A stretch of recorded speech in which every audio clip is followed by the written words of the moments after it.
Bonjour, on va attendre une minute pour les gens sont en train de rentrer dans la salle. On va commencer dans une minute.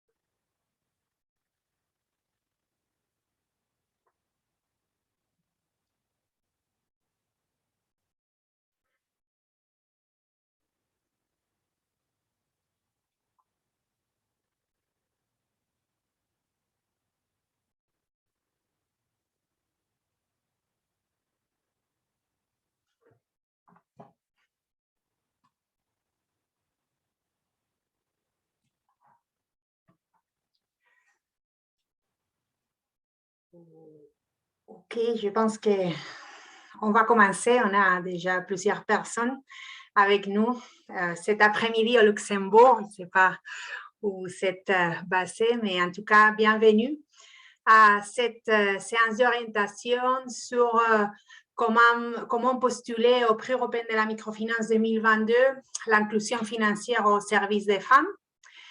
Je suis Gabriela Erice et je travaille à la plateforme européenne de la microfinance.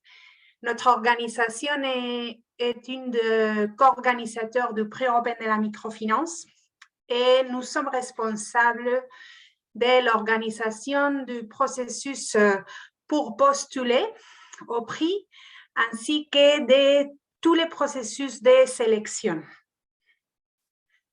Aujourd'hui, dans cette séance, je suis avec mes collègues Daniel Rozas et Sam Mendelssohn qui font partie de l'équipe qui travaille sur les projets du prix.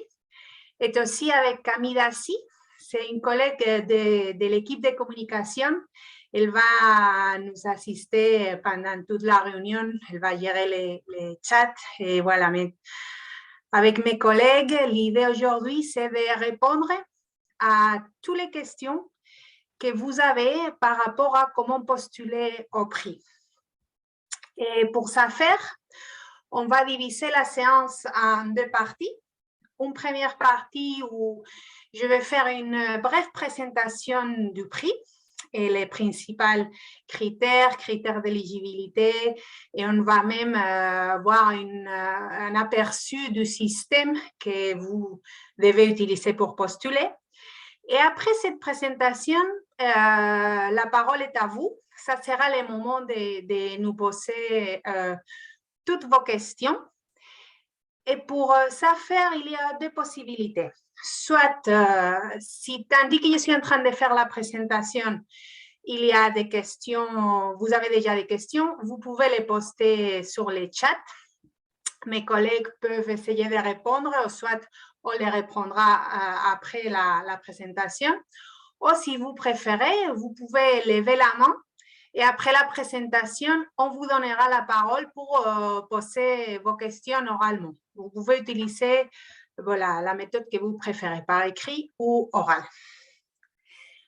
Et n'ayez pas peur, c'est vraiment une séance pour vous, pour vos questions. Alors profitez que nous sommes là, 3 personnes de l'équipe, Camille aussi, 4 personnes, pour vraiment poser toutes vos questions et avoir toutes les réponses dont vous avez besoin pour pouvoir postuler au prix.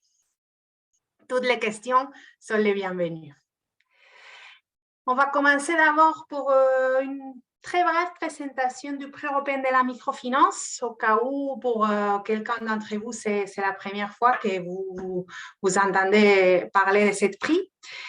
Ce prix est organisé par trois organisations. Alors, l'MFP, là où je travaille, aussi par les ministères luxembourgeois des Affaires étrangères et européennes, la Direction de la coopération au développement et de l'action humanitaire, et aussi par la Inclusive Finance Network Luxembourg, c'est le réseau national d'inclusion financière au Luxembourg.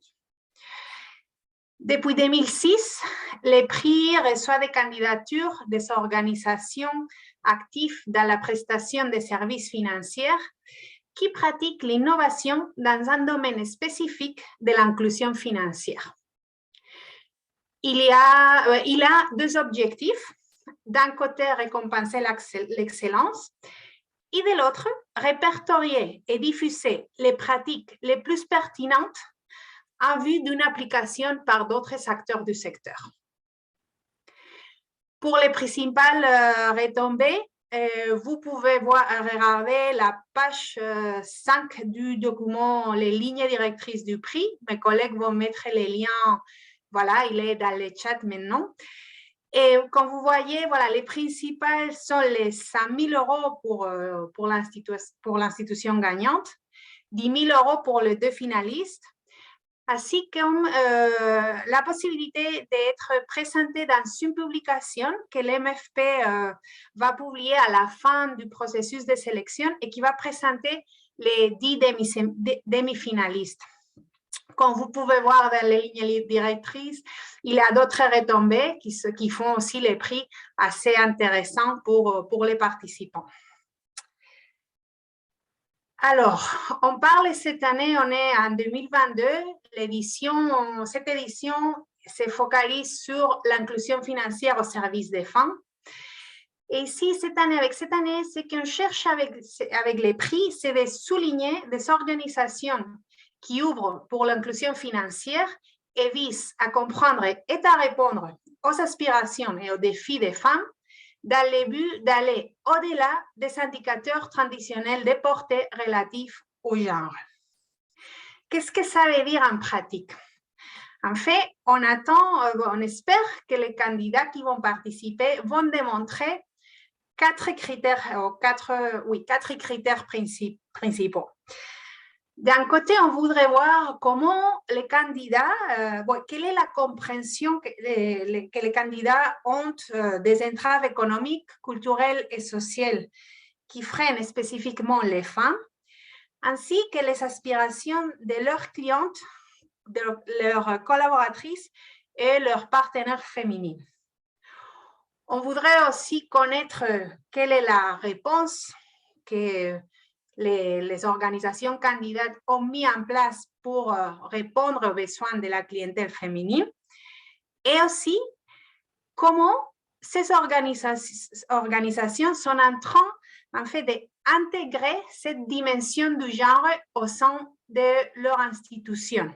Quelles sont les politiques et les stratégies qu'ils sont en train de mettre en place pour la mobilisation et la participation équitable des femmes dans leur organisation. Aussi, on va poser quelques questions sur comment les organisations assurent le suivi de cette stratégie de genre et quels sont les principaux résultats que vous avez atteint avec votre initiative, avec votre stratégie du genre. Par rapport aux critères d'éligibilité, les organisations, pour être éligibles, doivent travailler dans le secteur de l'inclusion financière. Ça peut inclure, d'un côté, les prestataires de services financiers qui fournissent directement ce type de services, et aussi des organisations non financières qui facilitent l'accès aux services financiers via des partenariats ou d'autres relations avec les prestataires. Le critère suivant est très important aussi, il faut être établi et actif dans un pays moins avancé, un pays à faible revenu, un pays à revenu intermédiaire, tranche inférieure ou tranche supérieure, selon la définition du Comité d'aide au développement. Vous pouvez voir dans le chat la liste des pays éligibles. Alors, veuillez vérifier que vous êtes établi et actif dans un de ces pays. C'est important de remplir les deux conditions, établi et actif. Si on est établi, par exemple, en France, mais qu'on est actif au Sénégal, on va dire, là, on ne remplit pas la condition. Il faut être établi au Sénégal et actif au Sénégal, par exemple. Il faut aussi être pleinement opérationnel depuis au moins 2 ans. Et depuis cette édition, on a des critères qui sont spécifiques pour les organisations qui ont gagné les prix lors des éditions précédentes. Si vous êtes une organisation qui a gagné les prix depuis 2006, si vous pouvez, les initiatives identiques à celles qui ont gagné, identiques ou similaires à celles qui ont gagné ou pour laquelle vous avez été les gagnants par le passé, ne sont pas éligibles. Aussi, pour les institutions qui ont gagné les éditions depuis 2017, malheureusement, elles ne sont pas éligibles. Alors, les critères d'éligibilité, c'est la première chose qu'on va vérifier dans votre candidature. Si vous avez la moindre question, parce qu'on comprend qu'il y a des cas particuliers, des choses qui peut-être ne sont pas si claires, n'hésitez pas à nous contacter, soit après la présentation, vous pouvez nous poser la question, soit vous pouvez nous écrire par email. Après, on va vous donner l'email de contact du prix. Et posez-nous la question. Ça vaut pas le coup de faire l'effort de remplir tous les formulaires de candidature, de postuler pour après découvrir que vous n'êtes pas éligible. Alors, j'insiste parce que vraiment, on est là pour vous aider et vous pouvez nous poser toutes les questions que vous avez par rapport à l'éligibilité. C'est important. Alors, n'hésitez pas. Nous sommes là pour ça. Et par rapport au processus pour postuler, il est organisé en 2 tours. Le premier tour est le tour qui est ouvert maintenant, dans lequel on va vous demander de nous donner un aperçu de votre institution afin de connaître et d'avoir une bonne compréhension de qui est cette institution qui se présente au prix.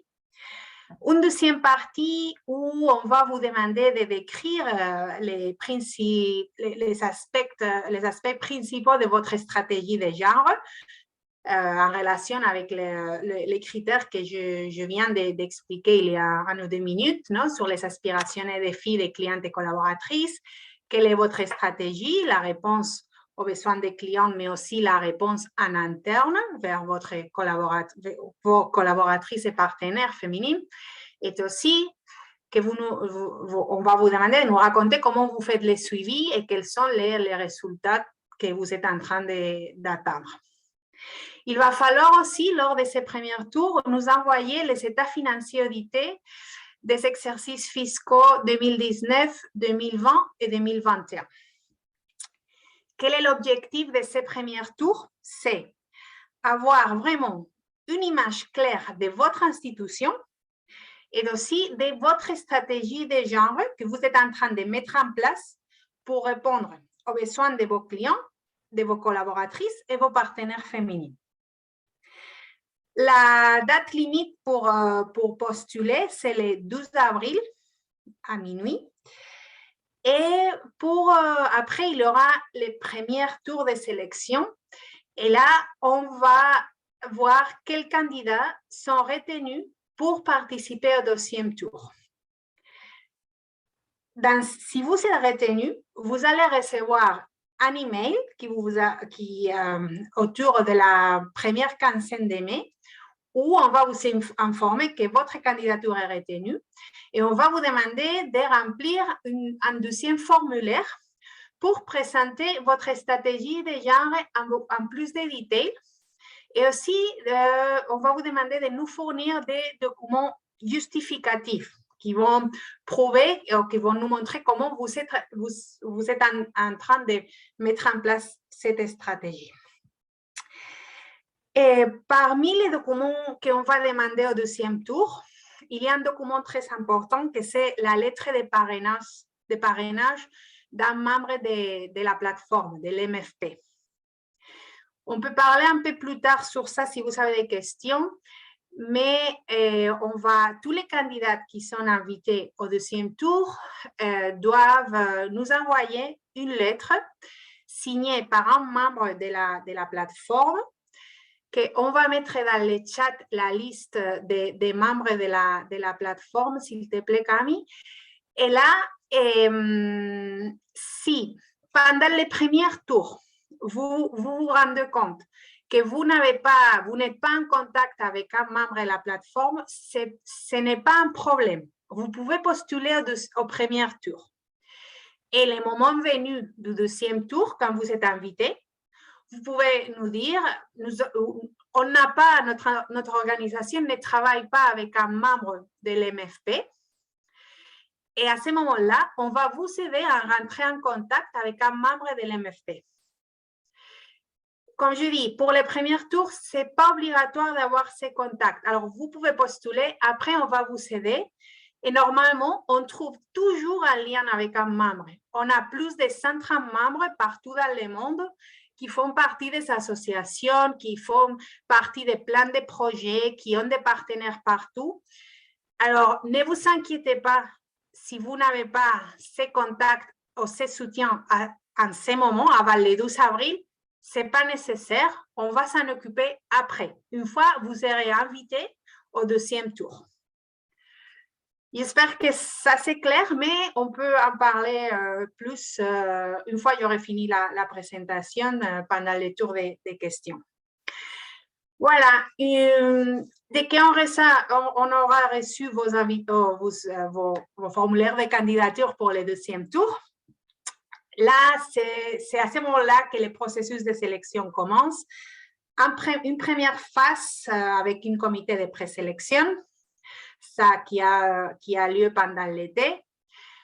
Deuxième étape, c'est la phase de sélection, un comité de sélection avec des membres de la plateforme, mais aussi des infine.lu. Ce comité va sélectionner les 10 demi-finalistes et parmi eux, les 3 finalistes qui seront, ces organisations vont être annoncées vers la fin de septembre, début octobre. Et finalement, il y aura la phase du grand jury qui va choisir les gagnants de l'édition 2022. Et les gagnants seront annoncés lors de la cérémonie le 17 novembre. Et vous avez tout ce processus bien expliqué dans les pages 3 et 4 des lignes directrices. Je voudrais aussi souligner que vous allez recevoir des communications à chaque phase, à chaque étape du processus de sélection pour savoir si votre candidature a été retenue ou pas pour l'étape suivante. Vous allez être toujours informé dans les délais qui sont indiqués, les moments de l'année qui sont indiqués dans les lignes directrices. Les lignes directrices, vous voyez, c'est vraiment les documents de base qu'il faut vraiment lire avant de postuler. Vous allez trouver plein d'informations, plus de détails. Tout ce que je viens d'expliquer, expliquer encore avec plus de détails. Elles sont disponibles sur la page le website du prix. Je vais vous montrer cette page en 30 secondes. Si quand vous lisez les lignes directrices ou que vous commencez à votre candidature et que vous avez des questions qui n'ont pas été résolues aujourd'hui, vous avez cet email de contact, emmaword@e-mfp.eu, où vous pouvez nous contacter. Nous sommes 2 collègues à gérer cet email. Normalement, vous aurez des réponses dans les 24 et 48 heures. Ne laissez pas vos questions pour le 11 avril, la veille de la date limite, parce que là, peut-être, ça devient un peu plus compliqué. Mais cet email est actif et dès que vous nous contactez, on va répondre et on va gérer toutes vos questions. Alors, pour postuler, il faut postuler en ligne depuis les sites du prix. Je vais vous montrer les sites. Voici les sites du prix. Sur ce site, vous allez trouver toutes les informations par rapport à où nous sommes dans le processus du prix. Là, on vient de lancer l'édition 2022. Ici, vous avez une petite introduction. Vous avez l'accès aux lignes directrices, ces documents dont je parle depuis que j'ai commencé ma présentation. Vous avez ici les informations pour participer aujourd'hui à cette réunion. La date limite, c'est le 12 avril. Les lignes directrices aussi disponibles ici. Et pour candidater, pour postuler, il faut utiliser ce bouton. Si vous appuyez sur le bouton, ça nous envoie sur la plateforme où on va présenter les candidatures. Peut-être que parmi vous, il y a des organisations qui ont déjà participé au prix dans des éditions précédentes et vous avez déjà votre compte créé. Dans ce cas-là, il suffit de se connecter et commencer votre candidature. Si vous avez oublié les mots de passe, vous pouvez suivre la procédure de la plateforme. Si c'est la première fois que vous allez vous présenter au prix, il faut créer un compte. Il faut remplir les petits formulaires ici, choisir votre langue. Et très, très important, merci de cocher cette case où vous acceptez de recevoir des notifications et des emails en lien avec votre candidature. On utilise cette plateforme pour vous envoyer des notifications sur le statut de votre candidature, des nouvelles importantes, par exemple, un changement de la date limite, un changement dans le processus, une demande d'information. Alors, si vous n'acceptez pas de recevoir cette notification, vous allez rater des informations importantes. C'est très important vraiment d'accepter de recevoir ces emails. En tout cas, on utilise cette plateforme que pour gérer vos candidatures. On ne l'utilise pas pour d'autres activités. C'est vraiment que pour les prix et les candidatures. Ça veut dire que si on envoie un message depuis cette plateforme, c'est important pour vous. Vous n'allez pas recevoir des messages qui vont vous embêter sur des choses qui n'ont rien à voir avec votre candidature. Ça, je peux vous le promettre. Une fois qu'on a créé le compte, on se connecte et on arrive dans la page principale.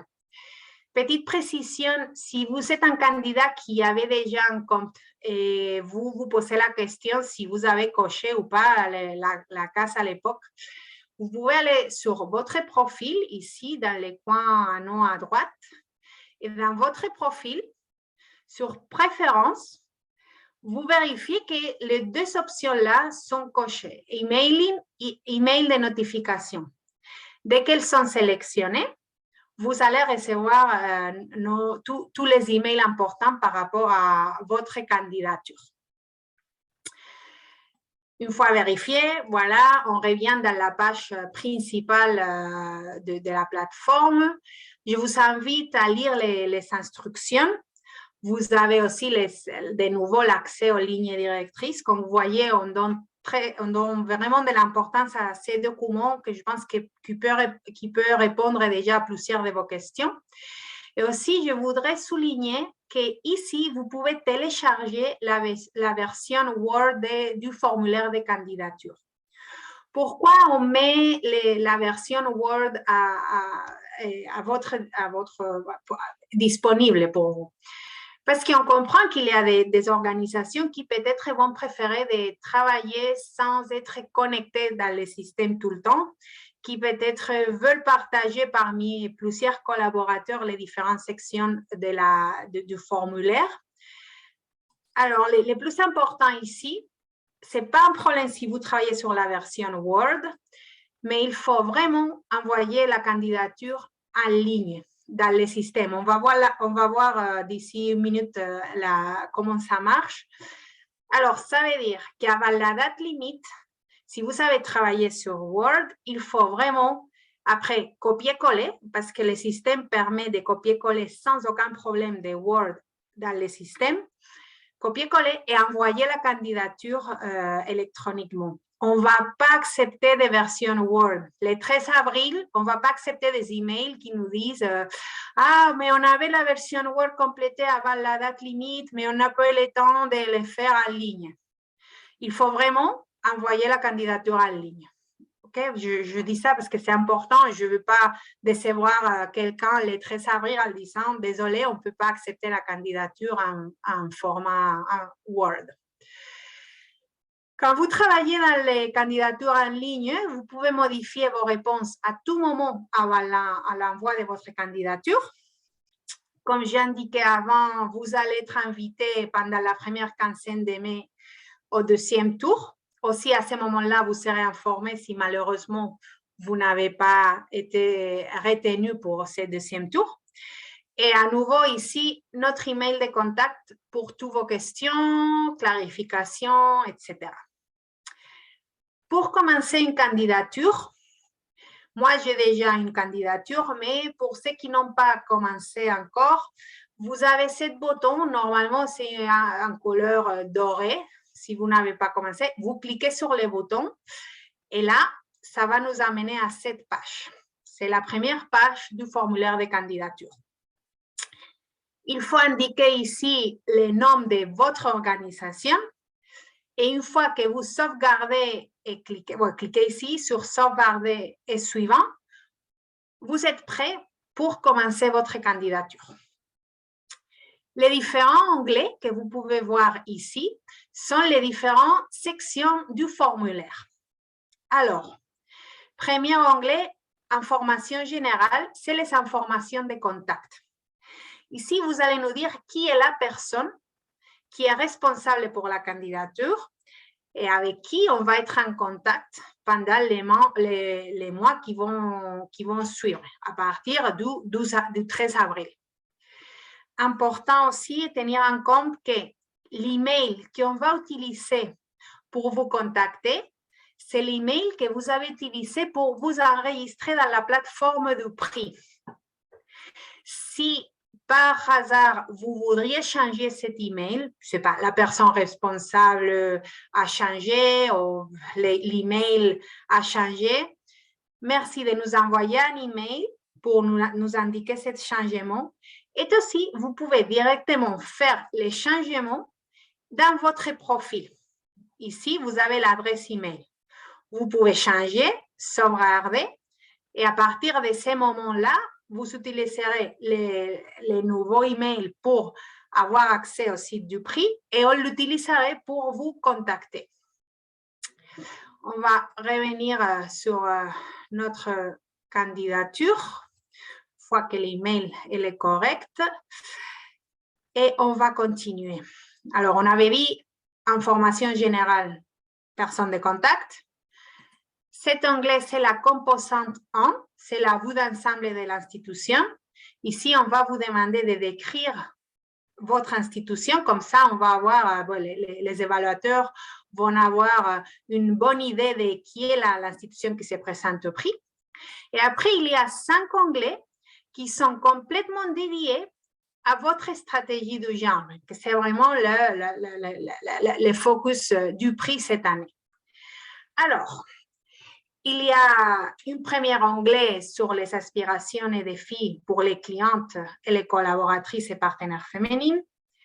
Deuxième onglet sur la réponse pour les clients, c'est que vous êtes en train de faire pour servir vos clientes.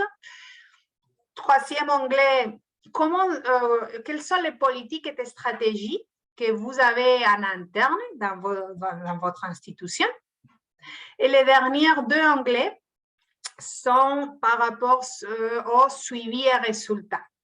Comment savez-vous si votre stratégie de genre atteint ses objectifs avec vos clients, mais aussi avec vos collaborateurs et partenaires? Dans cette dernière partie du formulaire, on vous demande aussi de nous fournir, de remplir ces tableaux avec des informations quantitatives. Comme ça, on peut avoir une idée de quels sont les résultats principaux que vous êtes en train d'atteindre. Très important sur cette composante 2, vous allez voir que toutes les questions sont marquées facultatives. Pourquoi? En fait, on est conscient que chaque initiative, chaque programme, chaque institution peut être complètement différent. Alors, on a besoin d'avoir un formulaire qui est flexible, qui s'adapte à tout type de programme qui veut participer au prix. Si vous trouvez qu'une question n'est pas pertinente pour votre programme, ce n'est pas un problème de ne pas répondre à ces questions-là. Elle n'est pas pertinente, on la laisse vide. Par contre, si vous avez des informations, et même s'il est facultatif, répondez à la question. Les plus d'informations qu'on aura, le mieux pour votre programme, pour votre évaluation. voilà, je voulais qualifier ça parce que quelquefois, il y a des gens qui disent, mais tout est facultatif. Oui, ce n'est pas qu'on ne veut pas avoir des informations, c'est qu'on voudrait être sûr que les formulaires s'adaptent ou répondent à votre initiative, à votre programme. Ça, voilà, c'est ça la raison pour laquelle les questions sont facultatives. Mais je vous invite à remplir les plus de questions possibles et vraiment nous envoyer toutes les informations pertinentes comme ça, on aura une bonne idée de votre programme et vous aurez plus de chances d'être retenu pour le deuxième tour. Après, il y a la composante 3, c'est la performance financière. Et ici, ce qu'on va vous demander, c'est de nous envoyer, de joindre et envoyer vos états financiers audités des 3 derniers exercices fiscaux, 2019, 2020 et 2021. Ici, les instructions sur comment il faut envoyer ces états financiers audités. D'abord, très important, on veut recevoir la version finale, signée, avec la lettre des auditeurs. On veut aussi tous les annexes, toutes les notes, si les documents ont 60 pages, on doit recevoir les 60 pages, pas seulement les côtés numériques. Vraiment, toutes les informations sont importantes pour nous. Les années, l'exercice fiscal 2019 et 2020 sont obligatoires. Pourquoi on met ici facultatif? Parce que si votre institution a commencé ou a démarré les activités en 2019 ou 2020, alors on comprend que peut-être il n'y a pas, bon, peut-être en 2020, bien sûr, il n'y aura pas des états financiers audités 2019. Alors, dans ces cas-là, oui, c'est facultatif pour vous. Mais si vous avez commencé en 2018 ou avant, cette question n'est pas facultative, elle est obligatoire. Et si vous ne les envoyez pas, on va vous contacter et on va vous les demander. Alors, c'est mieux si déjà vous les joignez comme ça, c'est fait, il ne faut pas faire suivi. Après, par rapport aux états financiers audités 2021, ici, c'est vraiment facultatif parce qu'on sait qu'il y a des organisations pour qui la version finale n'est pas prête encore. Dans ces cas-là, si vous avez une version préliminaire, vous pouvez la joindre, ou si vous n'avez rien vraiment, vous pouvez laisser vide. Mais merci de nous indiquer quand est-ce qu'on peut avoir une version préliminaire et la version finale. Parce que aussi, on fera un suivi et on a besoin d'avoir la version finale au plus tard fin août. Quand l'étape du comité de sélection commence, ça elle a lieu en septembre, c'est important d'avoir vos dossiers de candidature complets à ce moment-là. Alors, on va faire un suivi et l'idée, c'est que dans les mois qui suivent, vous nous faites parvenir la version finale quand elle sera prête. Voilà, avec ça, vous avez fini votre formulaire. Il y a un dernier onglet où on vous prie de confirmer, de consentir. Alors, il faut vérifier que les informations sont véridiques et exactes. Vous aussi, vous nous donnez les informations, la permission pour utiliser les informations qui ne sont pas confidentielles. Si elles ne sont pas confidentielles, on ne va pas les utiliser, mais on vous demande votre accord pour ça. Et très important, et on vous rappelle qu'il faut relire les dossiers parce qu'une fois qu'il sera envoyé, vous ne pourrez plus les modifier. Alors, c'est très important, vraiment, vérifier que tout est bien, que vous avez rempli toutes les questions pertinentes, que tout est prêt et après envoyer. Parce qu'une fois envoyé, il ne serait plus possible de les modifier. Et aussi très important, c'est d'envoyer la candidature. Vous avez ici les boutons pour le faire. Pourquoi? Parce que quelquefois, on a fini et on oublie de l'envoyer. Et qu'est-ce qui va se passer le 13 avril, après la date limite? On va rentrer dans le système pour voir qui s'est présenté au prix. Et si vous n'avez pas envoyé votre candidature, on va voir qu'elle est en cours. Et nous, notre interprétation va être, OK, cette candidat a décidé, ou cette organisation a décidé de ne pas postuler. Ils ne se sont pas présentés. Alors, si vraiment vous voulez postuler, il faut envoyer la candidature avant la date limite et dès que vous l'envoyez, vous allez recevoir un email de confirmation qui va vous dire que merci beaucoup, la candidature est bien reçue et voilà, on vous tiendra au courant des résultats de l'évaluation du premier tour. Pour recevoir cet email, je vous rappelle ce que je dis un peu avant sur l'importance d'avoir choisi ou de nous avoir donné la permission pour vous envoyer des notifications depuis la plateforme. Si vous n'avez pas accepté, cet email, c'est un des exemples des emails que vous n'allez pas recevoir, alors vous n'aurez pas de confirmation. Mais merci de ne pas oublier d'envoyer parce que ça peut arriver et c'est très, très important. OK, alors pour ma part, je finis ma présentation. Je vois que le chat est très actif. Alors, on va passer à répondre à toutes vos questions. Et si, voilà, j'arrête de partager l'écran et je vais vérifier très bien quelles sont les questions. Je vois que mes collègues ont déjà répondu quelques de vos questions. Je ne sais pas si quelqu'un d'entre vous voudrait poser une question oralement, mais là, c'est pour vous le moment. Vous pouvez... c'est vraiment là, toute l'équipe est là pour vous aider et pour répondre aux questions.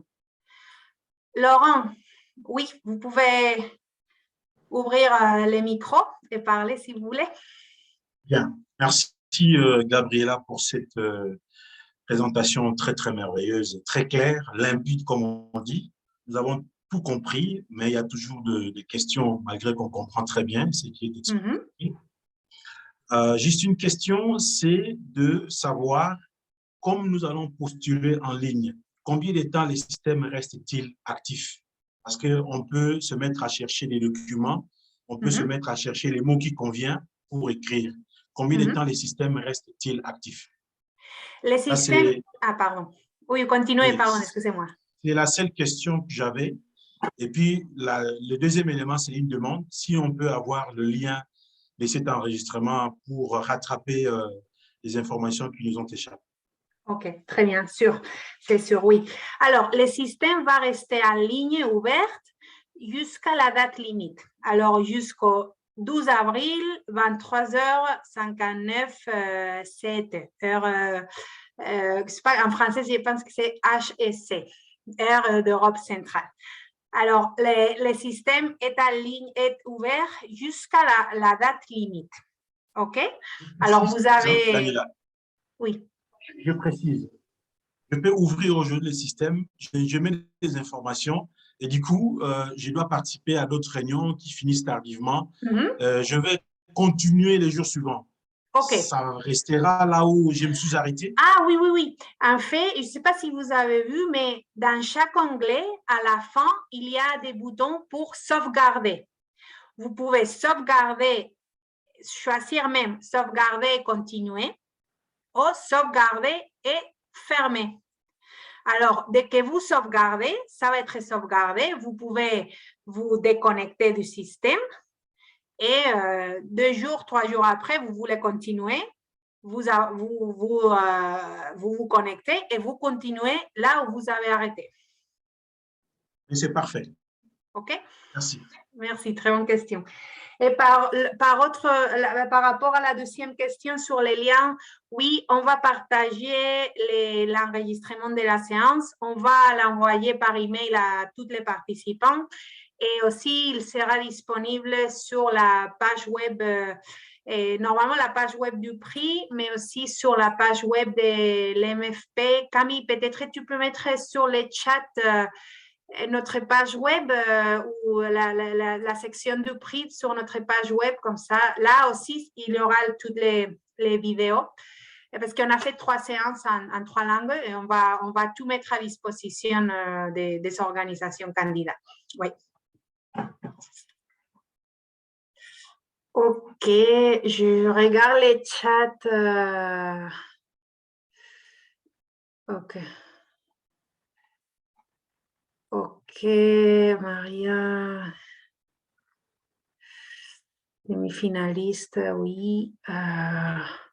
Oui, je vais insister ici. Il y a une question sur le chat. Mes collègues ont répondu, mais la question c'est notre organisation a été demi-finaliste par le passé, l'année dernière ou en 2019. Même si vous si votre organisation a été demi-finaliste ou finaliste, mais pas gagnant, vous êtes éligible. Les critères, c'est seulement pour les organisations qui ont gagné les prix, les 100 000 euros. Toutes les autres organisations sont éligibles. C'est important, oui. Ok, je vois, ok, République démocratique du Congo éligible, oui, Burkina éligible, oui. Pour l'éligibilité, je vous invite à consulter la liste. Vous avez soit les liens dans le chat, mais les liens des pays éligibles est aussi dans les lignes directrices, dans la première page des lignes directrices, vous avez les liens à ces documents qui vous indiquent quels pays sont éligibles. OK. Alors, pour être éligible au prix, il faut avoir commencé les opérations avant mars 2020. Il faut avoir 2 ans d'opération. Il faut être opérationnel depuis 2 ans. Après, je vois des questions par rapport aux états financiers audités. OK, c'est répondu. On a besoin de 3 ans, 2019, 2020, 2021. Mais si vous avez commencé les opérations en 2020, bien sûr, vous n'avez pas des états financiers audités 2019. Alors, dans ces cas-là, le seul état financier obligatoire, c'est 2020 et 2021. OK. Je vois qu'il n'y a plus. Toutes les questions sur les chats ont été répondues par mes collègues. Et je ne sais pas si vous avez d'autres questions que vous voudriez poser ou si tout est clair. En tout cas, nous sommes nous sommes à votre disposition dans les courriers électroniques du prix. Et si personne n'a des questions, on peut finir la session. C'est vraiment pour vous.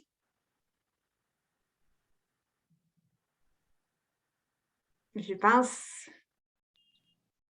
Kambale, je vois que vous avez ouvert votre micro. Vous voulez… Oui. Dites-moi. Merci. En fait, en dehors des documents à joindre, il n'y a pas d'autres éléments additionnels, par exemple les vidéos qu'on peut joindre sur les dossiers. Pardon, vous pouvez répéter? Je n'ai pas compris. J'ai dit, nous venons de suivre toute la situation, donc je ne vais pas revenir sur les questions qui ont été posées par mes collègues. Alors, j'avais une préoccupation.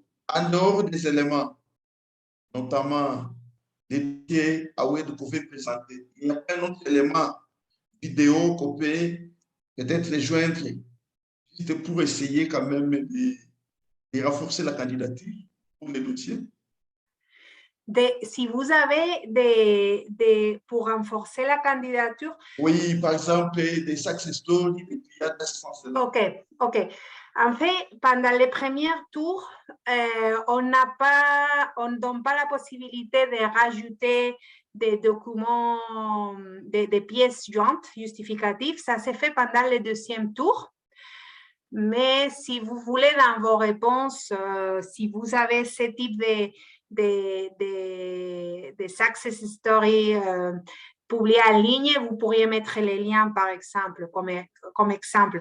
Mais en fait, c'est dans le deuxième tour qu'on peut donner qu'il y aura des places, il y aura des questions pour ajouter des pièces jointes.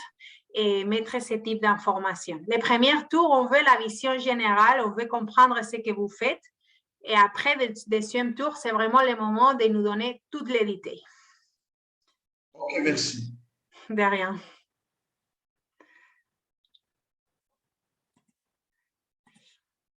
Ok, j'ai l'impression que les choses sont claires, au moins pour l'instant. Comme je vous ai dit, nous sommes à votre disposition. Ma collègue Camille vient de mettre notre email de contact sur les chats. Vous l'avez aussi sur les lignes directrices. Et pour nous, ça sera un plaisir de vous aider. Alors, n'hésitez pas à nous contacter. Nous sommes là pour ça. On est vraiment ravis d'avoir cette prise sur les femmes. On pense que c'est un sujet vraiment très, très intéressant. On pense que le prix va vraiment nous donner l'opportunité de connaître des initiatives avec beaucoup de valeur pour le secteur. Alors, on vous encourage à participer. Et voilà, un grand merci déjà pour l'effort que vous allez faire pour participer. Et nous serons en contact pendant les mois qui vont suivre. On vous souhaite aussi bonne chance si vous participez. Et à très bientôt. Merci beaucoup.